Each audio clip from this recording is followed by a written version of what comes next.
चलिए जी, let's resume. सो ये है इनिशिएटिंग के अंदर इनपुट्स और प्रोसेसेस, आउटपुट्स, क्या बनाना है, क्या काम करने हैं। ऑलमोस्ट आई गेस इनिशिएटिंग के बारे में अब आप काफी क्लियर होंगे। मुझे फिर स्टेक होल्डर रजिस्टर के अंदर हम की स्टेक होल्डर्स के नाम, सॉरी, जो लाइकली स्टेक होल्डर्स हैं वो लिखेंगे, और इसके अंदर हम पॉइंट आउट करना चाहेंगे कि यार वो कौन से लोग हैं इन स्टेक होल्डर्स में जो जिनकी हमें जरूरत हो कि यूजफुल मेंबर्स वो टीम के बन सकते हैं। अच्छा, अब यूजफुल मेंबर्स का मतलब यहाँ पे ना, इसको आप ये ना समझिएगा कि वो हमारे सबऑर्डिनेट हैं लाजमी।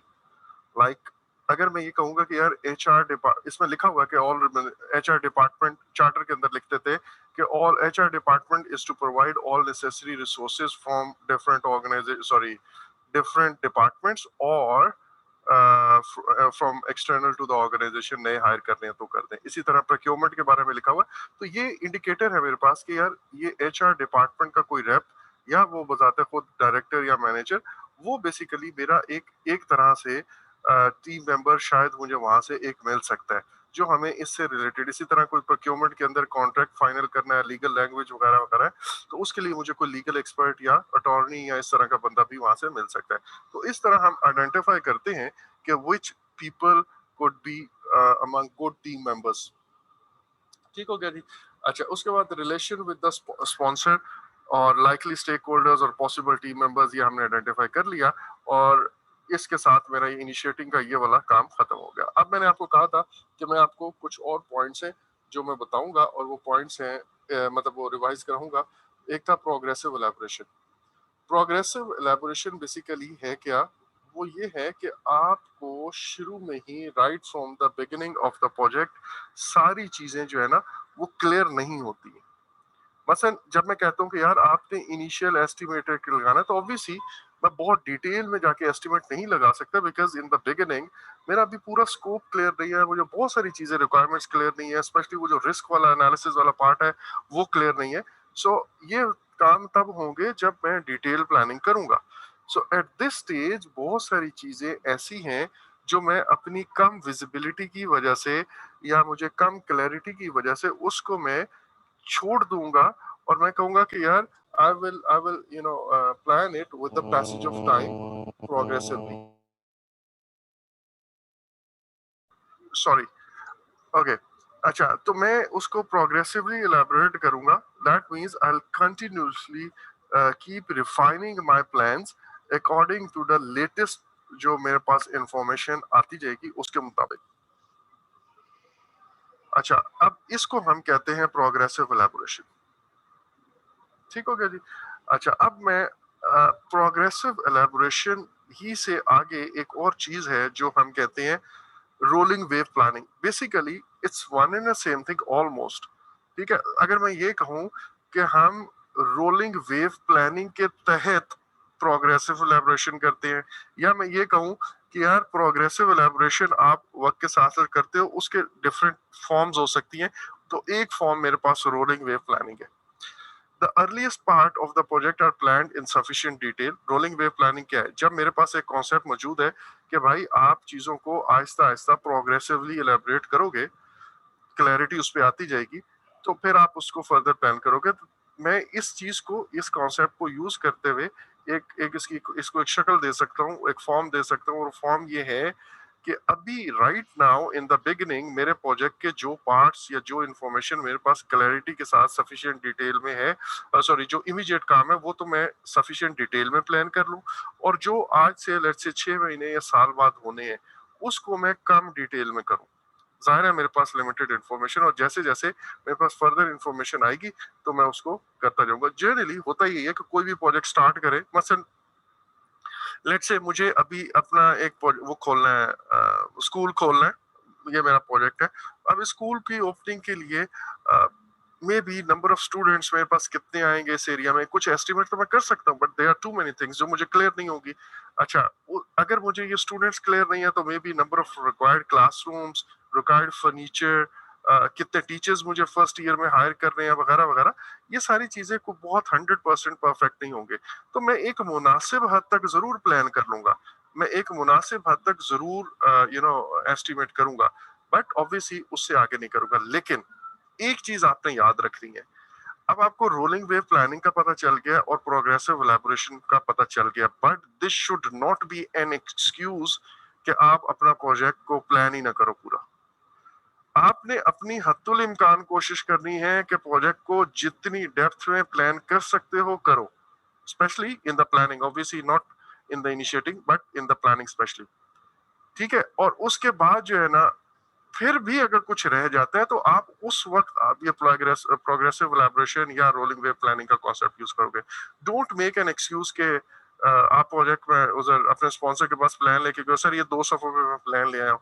भाई ये वाला डिटेल का है सर, वो प्रोग्रेसिव एलैबोरेशन मुझे पढ़ाया था सर ने। और यार ये वाला काम क्या है सर, वो भी मैं रोलिंग वेव प्लानिंग के तहत करूंगा। यार ये क्या है सर, ये भी वक्त के साथ साथ बताऊंगा। तो भाई फिर इसका मतलब ये कि आपने प्लान बनाया ही नहीं। ठीक है, सो you have got this facility and this concept with you, but ये तब यूज करें जब इसकी जरूरत है। अननेसेसरीली आप इसका सहारा लेके प्लानिंग की एफर्ट को कम ना करें। अच्छा, उसके बाद ये प्रोजेक्ट मैनेजर असाइन हो जाएगा, उसकी रिस्पॉन्सिबिलिटीज और ड्यूटीज वो भी आपको इनिशिएटिव के अंदर मिल जाएंगी।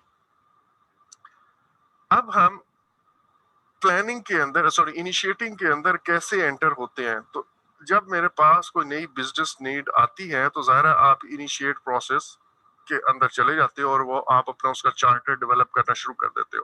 ठीक है, अगर वो प्रोजेक्ट अप्रूव हुआ है, या फिर आप एक प्रोजेक्ट के अंदर एक फेज स्टार्ट करते हो ना, प्रोजेक्ट का फेज। हालांकि प्रोजेक्ट बिजनेस नीड और वो तो प्रोजेक्ट तो इनिशिएट हो गया, मैंने आपको कल कहा था, लेकिन उसके अंदर जब आप एक नया फेज स्टार्ट करोगे तो आप दोबारा से उसका चार्टर इनिशिएट करोगे। सो आप इस केस में भी फिर एक दफा इनिशिएटिंग में आओगे। और उसके बाद मैंने आपको कहा था कि यार मॉनिटरिंग एंड कंट्रोलिंग, वो आपको एक डायग्राम याद होगी जिसमें मैंने यूं मॉनिटरिंग एंड कंट्रोलिंग लिखा हुआ था और एक डॉटेड एरो डैश लाइन थी। और मैंने कहा था कि अगर आप यहाँ से मॉनिटरिंग एंड कंट्रोलिंग से वापस इनिशिएटिंग में आते हैं तो then it's a serious problem. अगर आपको बहुत ज्यादा प्रॉब्लम, बहुत ज्यादा वेरिएशंस और सब कुछ आ रहा है तो may be you might consider कि हमने जिस पर्पस के तहत प्रोजेक्ट स्टार्ट किया था या जो प्रोजेक्ट की इनिशियल कंस्ट्रेंट्स और वो बहुत सारी चीजें चार्टर के अंदर लिखी हुई थी वो पूरी नहीं हो सकती। देन यू मे कंसीडर कि या तो चार्टर पूरे का पूरा रिवाइज कर दो या फिर आप उसको मे बी प्रोजेक्ट को यहाँ पे टर्मिनेट कर दो। So project has so many problems that you reevaluate the business need कि यार अब हमें से इस तरह तो बजट इतना ऊपर चला जाएगा, अभी हम प्रोजेक्ट ये या इतना लेट हो जाएगा कि अब इसका मार्केट में लॉन्च करने का फायदा ही नहीं होगा। इस तरह की कोई बात है तो फिर आप सोच सकते हो कि यार शायद अब मुझे उस चीज की दोबारा से जरूरत ना हो। अच्छा जी, सो इसके बाद हम प्लानिंग प्रोसेस ग्रुप में आते हैं।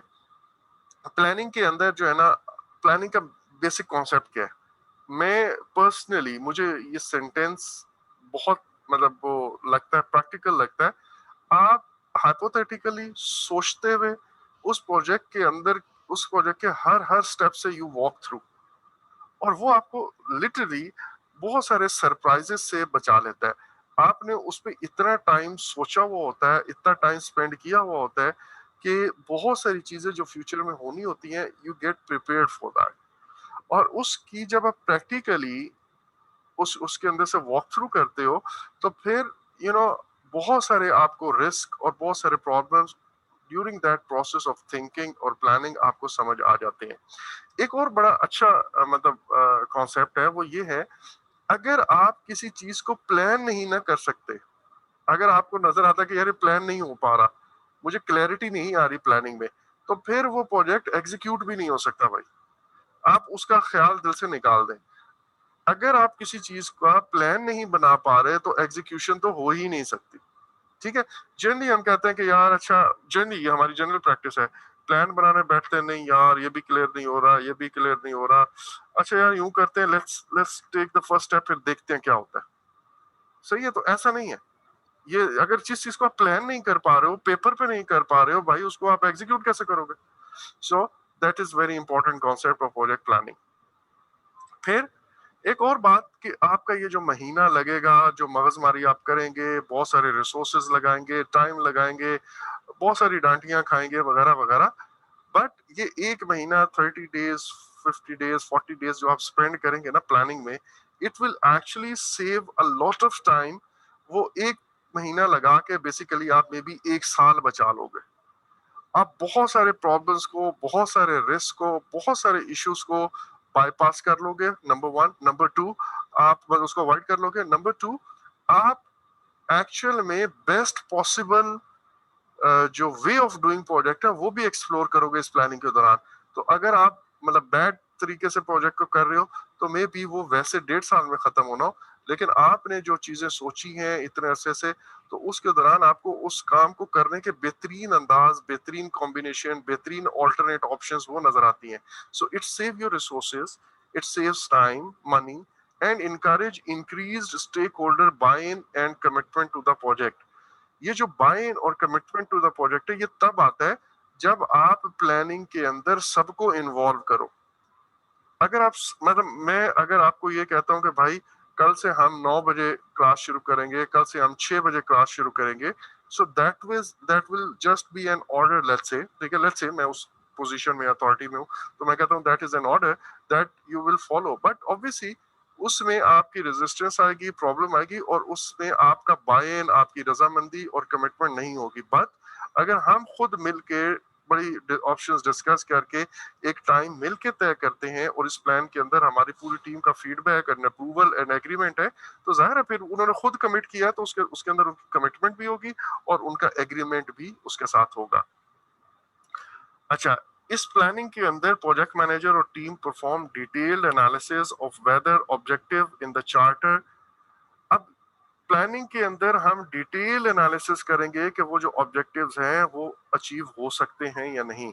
इनिशिएटिंग के अंदर आपको याद होगा मैंने कहा था कि एक हाई लेवल आप फिजिबिलिटी चेक करते हो कि भाई इन्होंने मुझे जो बजट और वो टाइम कहा है उसके अंदर हम रह के काम कर सकते हैं नहीं, लेकिन प्लानिंग के अंदर अब आप टाइम आ गया है, अब आप उसको डिटेल में करें, प्रोजेक्ट इनिशिएट हो चुका हुआ है, आप इस स्टेज पे भी चेक करेंगे कि आप, लेकिन ये डिटेल चेकिंग होगी कि आप गिवन कंस्ट्रेंट के अंदर वो ऑब्जेक्टिव्स और जिस मकसद के लिए प्रोजेक्ट किया जा रहा है वो पॉसिबल भी है या नहीं। अच्छा, उसके बाद एक और बात कि आप जो कुछ भी प्रोजेक्ट मैनेजमेंट के अंदर आगे पढ़ोगे उसमें बहुत सारे, मैंने आपको बार बार कह रहा हूँ, 49 प्रोसेसेस और बड़ी डिटेल आप आहिस्ता आहिस्ता चीजें हम ऐड करते जा रहे हैं और बड़े काम आप सीख रहे होगे नए नए, लेकिन क्या मुझे वो सारे के सारे काम लाजमी करने हैं और एक ही लेवल पे करने हैं? ऐसा नहीं है। हम ये देखेंगे कि कौन से प्रोसेसेस हमारे लिए अप्रोप्रिएट है according to the needs of our project, और हम किस डिटेल में प्लानिंग करने हैं। ये एफर्ट डिपेंड करेगी according to the importance of the project, according to the requirement of the project, according to the maybe budget involved in that project, according to the risk involved in that project and so on। और उसके मुताबिक हम अपनी सारी चीजों को Taylor करेंगे। मसलन मैं आपको एक एग्जांपल देता हूँ, मेरे पास लेट्स से 2 महीने का एक प्रोजेक्ट है और आपने प्रोजेक्ट मैनेजमेंट के अंदर ना एक टेक्निक आप पढ़ेंगे आगे रिस्क को हैंडल करने के लिए, कि अगर कोई रिस्क होता है एक्सीडेंट का, अर्थक्वेक का, या कोई इस तरह की चीज है जिसमें कोई डैमेज इन्वॉल्व हो, फिजिकल डैमेज, ह्यूमन डैमेज, तो आप लेट्स से उसके लिए इंश्योरेंस करवा रहे हो। ये आप टेक्निक कर लेते हो कि यार वो जो अगर खुदा खास्ता कोई इंजरी हो जाती है, कोई लॉस हो जाता है बिल्डिंग का, मटेरियल का या ह्यूमन लाइफ का, तो ऑर्गेनाइजेशन को या प्रोजेक्ट को खुद से पैसा नहीं देना पड़ेगा, रादर वो इंश्योरेंस वाले उस रिस्क को बियर करेंगे फिर। तो अब 2 महीने के प्रोजेक्ट के लिए क्योंकि मैंने इंश्योरेंस की टर्म पढ़ी हुई है, तो लाजमी तो नहीं है मैं 2 महीने के प्रोजेक्ट के लिए सबसे इंश्योरेंस और वो ऐड करूंगा। ना, this is very small project, maybe I may not consider. हाँ, वो 2 महीने का प्रोजेक्ट इतना क्रिटिकल है कि वाकई रिस्क इन्वॉल्व है उसके अंदर, तो फिर मैं इंश्योरेंस शायद कर लूँ। फिर शायद एक दिन का प्रोजेक्ट भी हो।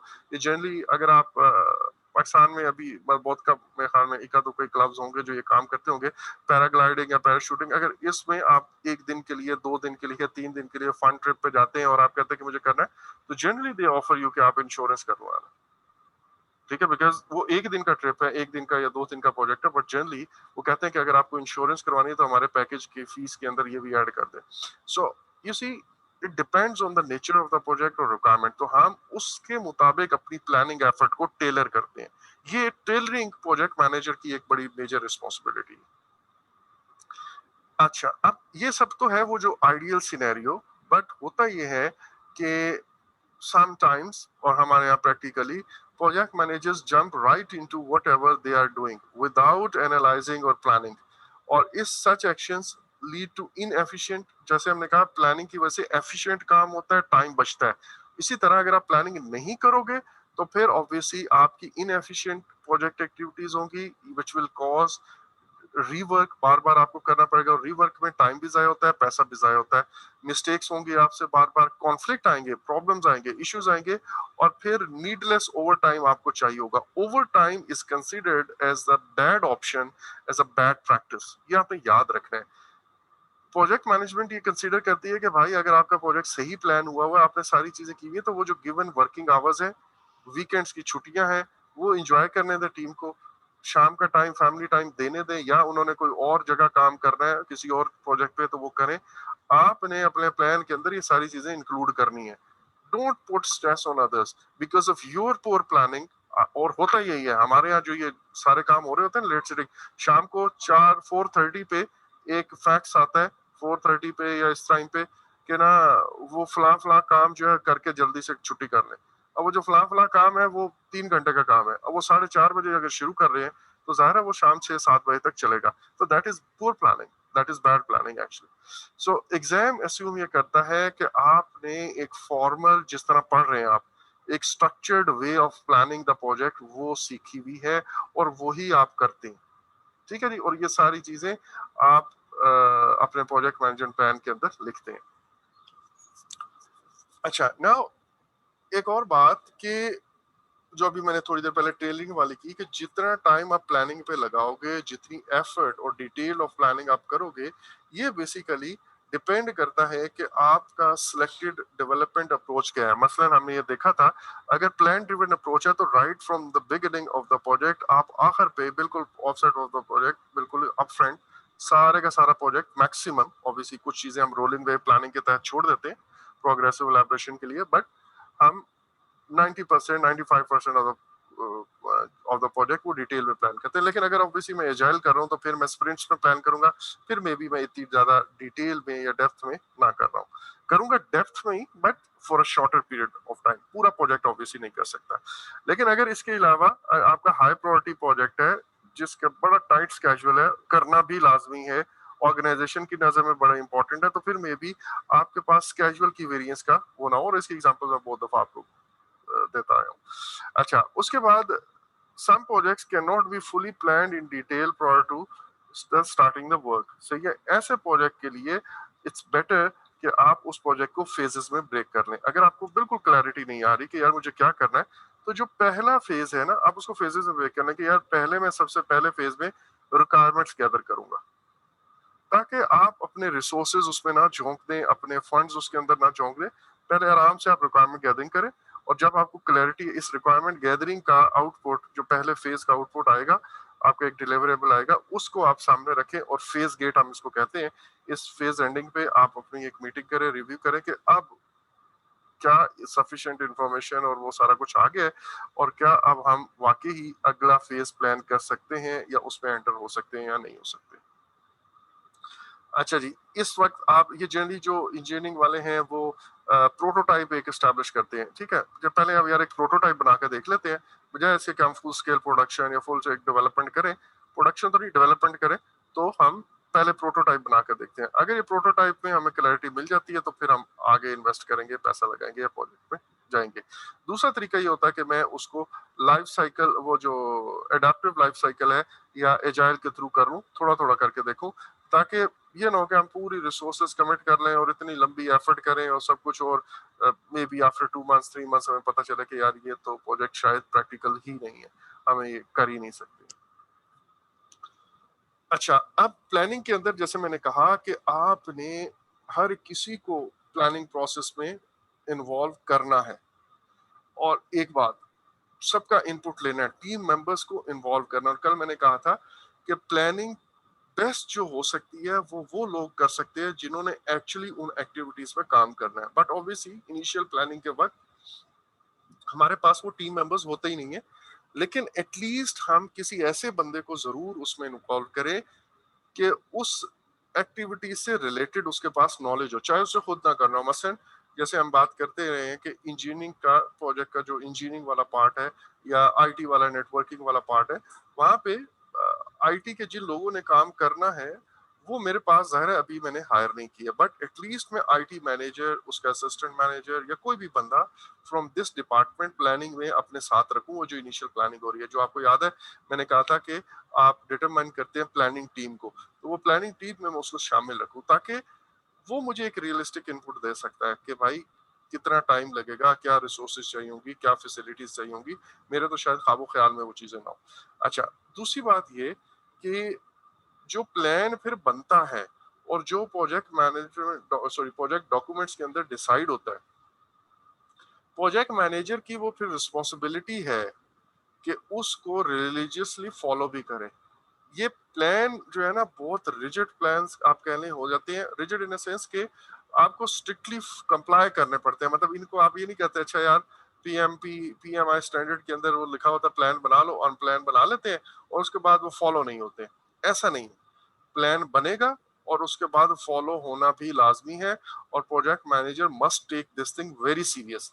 अगर प्लान से आप ऊपर नीचे होते हैं तो it's poor project management, that is a failure. आपकी प्रोफेशनल वो जो है ना कैपेबिलिटी वो क्वेश्चंस में आ जाएगी, it would be at stake actually. अच्छा, अब दूसरी बात कि प्लानिंग के वक्त एक वो बार बार ये हम कर रहे हैं कि हिस्टोरिकल रिकॉर्ड्स आपका बड़ा बड़ा हेल्प करते हैं आपको।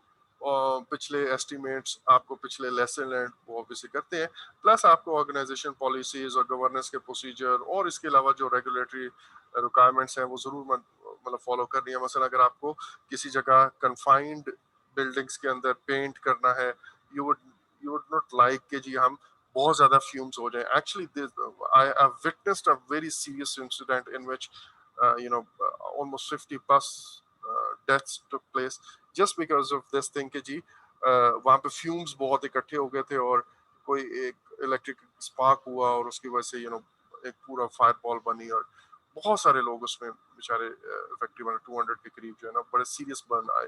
सो एनीवेज, ये अगर इस किस्म की कुछ सेफ्टी के रूल्स ऑर्गेनाइजेशन ने कहा हुआ है कि आपको इंश्योर करने, तो जाहिर है प्रोजेक्ट का काम है उस प्रोजेक्ट से रिलेटेड ये जो ऑर्गेनाइजेशन के रेगुलेटरी के कंप्लायंस के कोई भी प्रोसीजर्स है वो आपको you must comply with them actually. Okay. अच्छा, अब प्लानिंग प्रोसेस ग्रुप के अंदर ये सारे प्रोसेसेस हैं, हमने बड़ी डिटेल में देख लिए हुए हैं ऑलरेडी, और फिर आप जाहिर है हम जब ये डिटेल में सारे नॉलेज एरियाज पढ़ेंगे तो आपको ये प्रोसेसेस फिर फर्दर हम करेंगे।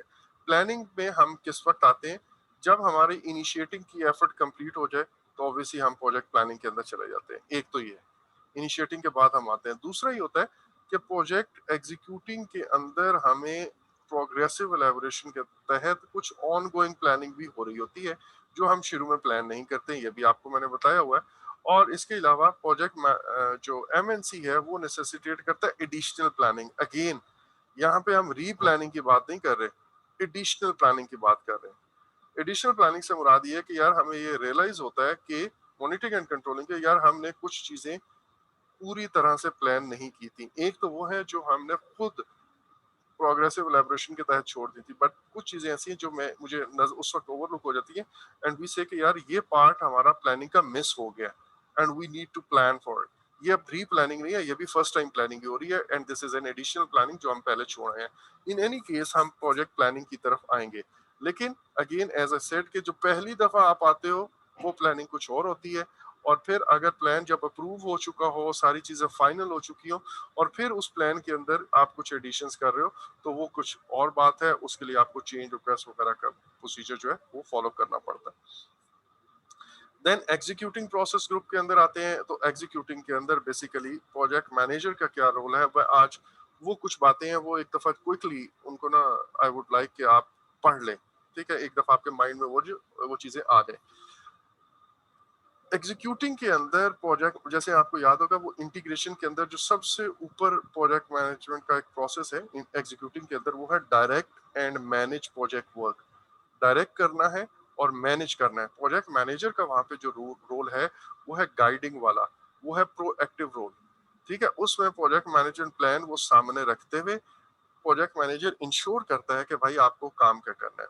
अब इसमें ये जरूरी है कि आपके प्लान प्रॉपर रियलिस्टिक प्लान बने होंगे, तो ओनली देन आप उसको इंश्योर करवा सकोगे। अगर प्लान बने हुए हैं तो ट्रस्ट मी प्रोजेक्ट मैनेजर के पास बहुत टाइम होता है।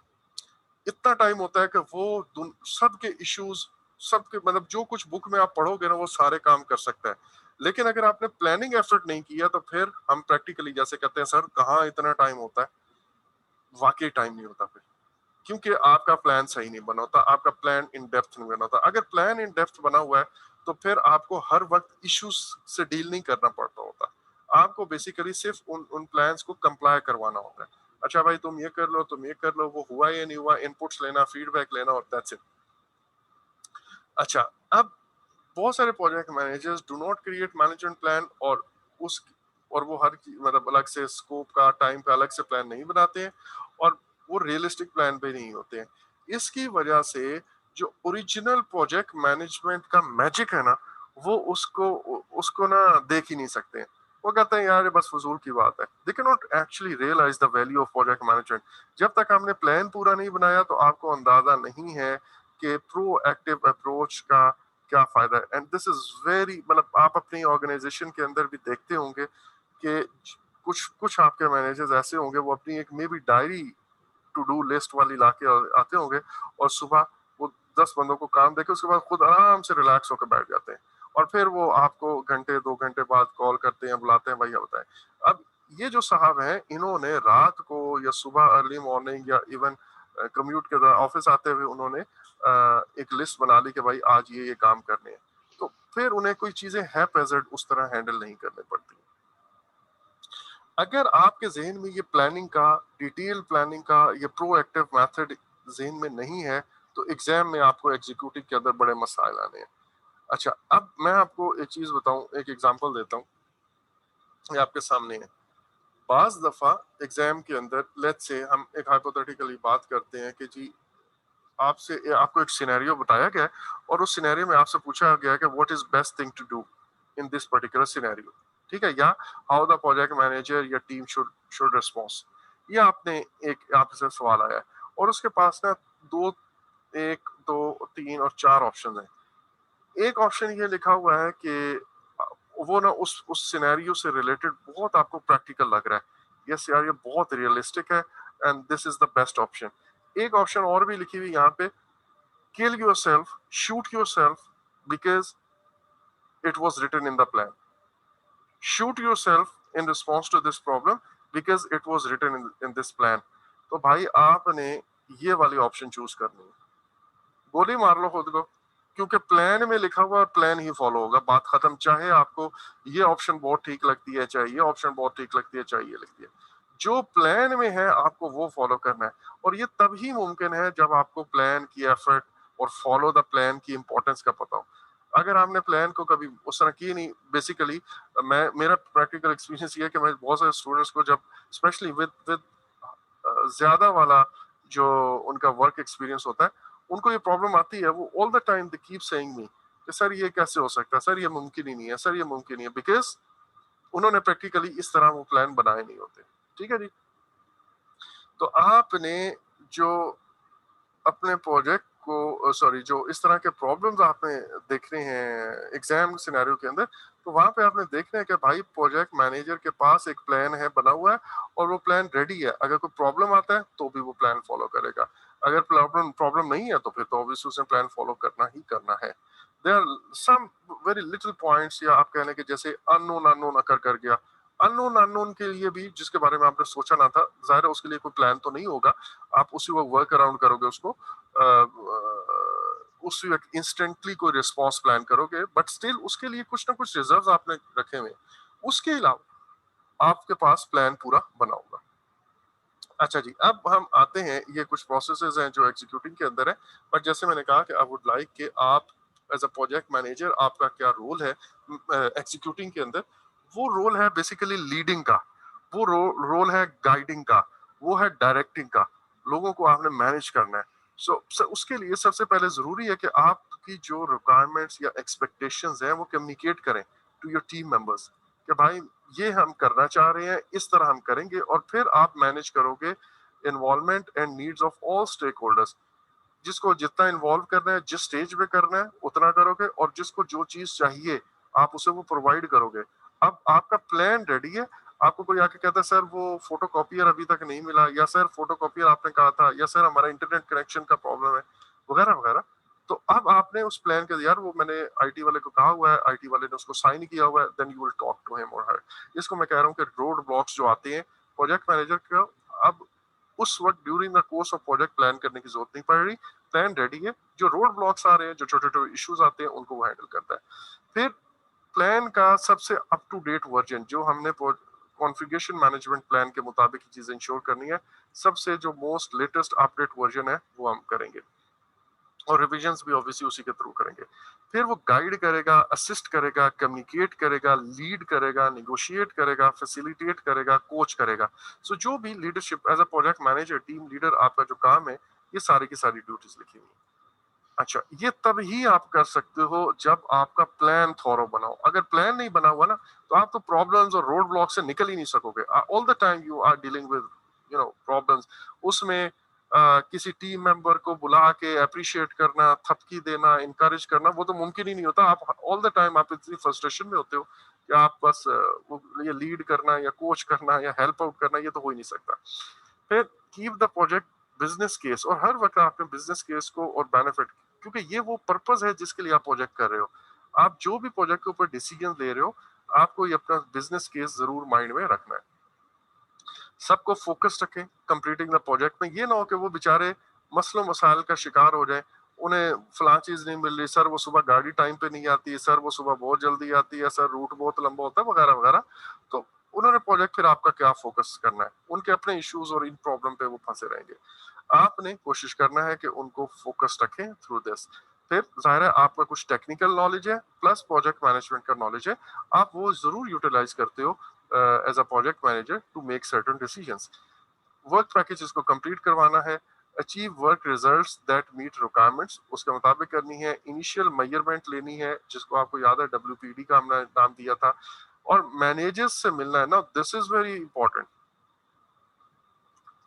आप क्या करते हो कि project manager, as a project manager planning के वक्त आपने कुछ फंक्शनल मैनेजर्स को, लेट्स से मैंने कहा मुझे इंजीनियरिंग डिपार्टमेंट से दो बंदे चाहिए थे, और मुझे वो चाहिए होंगे प्रोजेक्ट के 7th मंथ से लेकर मंथ 11 तक। ठीक है, 11th मंथ तक मुझे वो चाहिए, प्रोजेक्ट जब स्टार्ट होगा उसके 7th मंथ से 11th मंथ तक। अब मैंने जब ये प्लान बनाया, उस वक्त मैंने इन लोगों से पूछा था, इन डिपार्टमेंटल हेड से, स्टेक होल्डर को इन्वॉल्व करके प्लान बनाया था, एंड दे कमिटेड कि जी 7th एंड से लेकर 11th मंथ तक मुझे प्रोजेक्ट बंदे मिलेंगे। अब उनका एग्रीमेंट भी है, सब कुछ है, बट स्टिल मेरी एज अ प्रोजेक्ट मैनेजर एक प्रोएक्टिव अप्रोच होगी, और वो ये होगी कि about a month before this, छठे महीने में 20 दिन पहले, 15 दिन पहले, I would remind this person, this resource manager, I would talk to him to get a reconfirmation कि सर वो आपको याद है नेक्स्ट 15 दिन बाद, 20 दिन बाद, नेक्स्ट मंथ हमें वो आपके बंदे चाहिए होंगे, because this person might be very busy in so many other things। तो हम एज अ, बजाय इसके कि हम आखिरी दिन तक वेट करें और जब वो ना आए तो फिर मैं उसे कॉल करूं कि सर वो बंदा, और उसे क्या हो यार वो तो मेरे जेहन से निकल भी गया, अगर वो बहुत भी कोऑपरेट करे तो आपको 2-3 दिन में बंदा देगा, लेकिन या फिर हैप्पीजेंटली कोई ऐसा बंदा देगा जो आपकी रिक्वायरमेंट मीट नहीं कर पा रहा होगा। सो हम प्रोएक्टिव वे में रिकन्फर्म करते हैं, उनको याद करते हैं, सर वो याद है हमें नेक्स्ट संडे जो है ना वो गाड़ी चाहिए होगी, एंड यू नो कि जी आपकी दो गाड़ियां चाहिए कि सर हमने साइट पे टीम को लेके जाना है। अच्छा, या सर वो आपको याद है कि हमें नेक्स्ट संडे वो फलां बिल्डिंग जो है वो खुली रखनी है, ऑफिस बंद नहीं करना, because we would be working on that so and so date, वो आपने सर प्लान के अंदर कमिट किया हुआ था, वगैरह वगैरह। सो आपने ये रिकन्फर्म करना है रिसोर्सेज के कमिटमेंट, और उनको अप्रेज रखें when their resources are needed on the project. ठीक है, ये आपकी प्रोएक्टिव अप्रोच है, और ये तभी होता है जब आपके पास प्लान रेडी है, आप अपनी डायरी, अपना चार्ट सामने रखते हैं, और उसमें कहते हैं अच्छा यार नेक्स्ट 2 दिन में ये करना है, 3 दिन पे ये करना है, इसको रिमाइंडर इस वक्त भेजना है, इसको इस वक्त याद कराना है। वो सारी चीजें आपकी तब होती हैं जब प्लान थॉरो बनाओ। अच्छा, अब टीम को कोऑपरेट करना हो, एडिड स्कोप अगर आपको चेक करना हो, ठीक है, coordinating unplanned over time work, ये सारे सारे प्रोजेक्ट पे होते जरूर हैं कि आपको माइनर इश्यूज में प्रोजेक्ट मैनेजर्स इन्वॉल्व होते हैं, लेकिन ये तब होते हैं जब आपने प्लान थॉरोली नहीं किया था। जब आप प्लान उस तरह करें जिस तरह लिखा हुआ है कि सबको इन्वॉल्व करें, इन्वॉल्व करने के बाद उनका एग्रीमेंट लें, उसके बाद उनको क्लियर कर दें कि भाई ये काम आपके हैं, इस डेट से शुरू करना है। तो फिर ये जो माइक्रो लेवल मैनेजमेंट है और ये जो छोटे-छोटे ओवरटाइम से काम पूरा करवाना है, ठीक है, ओहो! ये क्या आ गया, ये तो हमें पहले पता ही नहीं था, एडिट स्कोप आ गया वगैरह-वगैरह, ये चीज़ें इनका चांस बहुत हद तक कम हो सकता है। डीलिंग विद प्रॉब्लम्स, आप अगर मैं आपको ना, आप वो रीटा की बुक से भी पढ़ेंगे, ऑलमोस्ट 50 या 48 के करीब ना उसने एक लिस्ट ऑफ एक्शंस दिया हुआ जो प्रोजेक्ट मैनेजर करता है। कुछ मैंने आपको चीता-चीता बताई है, बट जो भी इन एग्जीक्यूटिंग के अंदर हम काम करते हैं वो ऑलमोस्ट 50 के करीब है। उसमें डीलिंग विद द इश्यूज या सॉल्विंग द प्रॉब्लम सिर्फ एक पॉइंट है, बाकी सब का सब प्रोएक्टिव है, सब का सब। 49 एक्शंस या 47 एक्शंस प्रोएक्टिव है और एक एक्शन जो है वो प्रॉब्लम से रिलेटेड है। ऑब्वियसली आप 100% किसी भी चीज को उस तरह हल नहीं कर सकते, बट थ्रू योर एफर्ट आप इस प्रोपोर्शन में उसको रिड्यूस कर सकते हो कि आपकी ये जो सॉल्विंग प्रॉब्लम वाला पार्ट है वो 2% या 3% तक रहता है और बाकी चीजें आपकी स्मूथ चलती हैं फिर। अच्छा, उसके बाद जैसे मैंने कहा कि आप प्रोएक्टिव वे में you have to prevent the problem, ठीक है, रादर देन कि आप रिएक्टिव मोड में उनको उनके साथ ऑल द टाइम डील कर रहे हो। हमारे प्रोजेक्ट्स पे इन जनरल हम लोग most of the time reactive mode में होते हैं और मोस्ट ऑफ द टाइम हम प्रॉब्लम से डील कर रहे होते हैं और हम ये सोच भी नहीं सकते यार इन प्रॉब्लम से निकले तो ये जो बातें लिखी हुई हैं, लीड करना तो डायरेक्ट करना तो असिस्ट करना और मेंटर और कोचिंग, ये कहाँ हो सकता है यार, हमारा तो टाइम ही नहीं मिलता। वो बेसिकली टाइम इसलिए नहीं मिलता कि right from the first step हम चीजों को गलत करना शुरू कर देते हैं। एक अनरियलिस्टिक जो है वो स्केड्यूल को एक्सेप्ट कर लेते हैं, रियलिस्टिक बजट को एक्सेप्ट कर लेते हैं, फिर प्लानिंग उस डिटेल में नहीं करते वगैरह वगैरह। And it is the fault of project manager ultimately. Now, with proper project management, problems occur less often and should not have a major impact on the project. ये है प्लानिंग एफर्ट का और उसका इफेक्ट या proper project management का effect. अच्छा, आप executing में कब जाते हैं जब आपका प्लान वो कंप्लीट हो जाए या फिर आपका कोई इंटीग्रेटेड चेंज कंट्रोल से मैनेजमेंट प्लान में चेंजेस आ जाए। तो जाहिर है जब वो चेंजेस इंप्लीमेंट करने आप आते हो तो आप एग्जीक्यूटिंग में आओगे। तो एक मेरा इनिशियल प्लान बना, मैं उसके मुताबिक एग्जीक्यूट कर रहा हूँ, एक ये चांस है। दूसरा ये है कि मॉनिटरिंग एंड कंट्रोलिंग में मेरा प्लान के अंदर चेंजेस हुई, अब मैं चेंजेस के मुताबिक एग्जीक्यूट करूंगा, बट दोनों सूरतों में ये एग्जीक्यूटिव में आएंगे। इसके अलावा आपके ख्याल में कोई पॉइंट है जो आ सकता है आप एग्जीक्यूटिंग के अंदर? रीप्लानिंग। चले, रीप्लानिंग हो गया, वो तो यहाँ पे आ गया। एक रीवर्क है, मेरा डिलीवरेबल आया क्वालिटी कंट्रोल के अंदर, ठीक है, आपको याद है कंट्रोल क्वालिटी में मैंने कहा था आप उस डिलीवरेबल को चेक करते हो और क्वालिटी वाले ने कहा कि ये ठीक नहीं है, इसको वापस भेज दे। तो आप उस रीवर्क के लिए भी वापस आओगे प्रोजेक्ट एग्जीक्यूटिव में। ये शायद बुक में नहीं लिखा हुआ, उसने उसको इस कैटेगरी में डाला है। इनडायरेक्टली होता यही है कि आप उसको रीवर्क जब करोगे उस पर एक्स्ट्रा पैसा